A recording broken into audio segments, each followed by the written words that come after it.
বাবা, আপনার ডলার। শাবাশ, পাকা জহুরির মতো খাঁটি সোনা চিনে নিয়েছি। আজিজ। জি বাবা। আজ থেকে ওকে স্পেশাল রুমে রাখবে, স্পেশাল খাবার দেবে।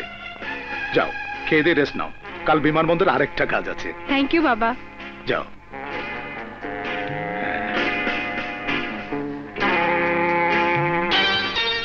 খালাম্মা, আপনার ছেলে একজন ওসি হয়ে সরকারি কোয়ার্টারে না থেকে এখানে থাকছেন কেন?